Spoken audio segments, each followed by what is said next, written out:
Hello everyone. So parents நிறைய பேர் வந்து நியூ பார்ன் பேபிஸ்க்கு வைட்டமின் டி ட்ராப்ஸ் வந்து எல்லா ஹாஸ்பிட்டல்லையும் பிறந்த குழந்தைங்க பிறந்ததுமே கொடுத்துட்றாங்க. ஸோ இது எவ்வளோ நாள் வரைக்கும் இந்த வைட்டமின் டி கொடுக்கணும்? ஸோ இதை எவ்வளவு டோசேஜில் குழந்தைங்களுக்கு கொடுக்கறது? இது 1 ml கொடுக்கவா, 0.5 ml கொடுக்கணுமா? ஸோ இது எதுக்காக கொடுக்கணும் அப்படின்னு சொல்லி நிறைய பேரண்ட்ஸ் வந்து எனக்கு மெசேஜ் பண்ணியிருந்தாங்க. ஸோ இந்த வைட்டமின் டி பொறுத்தவரை குழந்தைங்களுக்கு அதுவும் இந்தியன் பேபிஸாக இருந்தாலும் கூட எல்லா குழந்தைங்களுக்கும் இந்த வைட்டமின் டி ட்ராப் சப்ளிமெண்டேஷன் ரொம்ப ரொம்ப அவசியம். ஸோ எவ்வளவு கொடுக்கணும் அப்படின்னு பார்த்தீங்கன்னா 400 இன்டர்நேஷனல் யூனிட் அப்படிங்கிறது தான் ரெக்கமெண்டட் ஃபார் எல்லா நியூ பார்ன் பேபிஸ்க்கும்.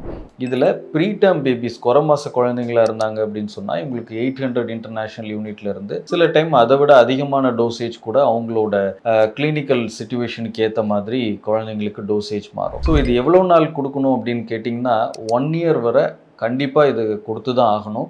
1 yearக்கு மேலேயும் சில குழந்தைகள் சன் எக்ஸ்போஷர் ரொம்ப அதிகமாக இல்லை அப்படின்னு சொன்னால் அவங்க அதுக்கு மேலேயும் கூட கண்டினியூ பண்ண வேண்டிய தேவைகள் இருக்கலாம். இதில் காமனாக என்ன ஒரு டவுட் பேரண்ட்ஸ் கேட்குறது வந்து இந்த வைட்டமின் டி வந்து காம்பினேஷனாக சில மல்டிவிட்டமினோட சேர்ந்து இருக்குது, அந்த மாதிரி கொடுக்கலாமா அப்படின்னு கூட கேட்குறாங்க. So 400 international unit per day. So இதை வந்து காம்பினேஷனாக இருந்தாலும் சரி இல்லை தனி வைட்டமின் டியாக இருந்தாலும் சரி நீங்கள் டெய்லி உங்கள் குழந்தைங்களுக்கு கொடுக்க வேண்டியது ரொம்ப அவசியம். தேங்க்யூ.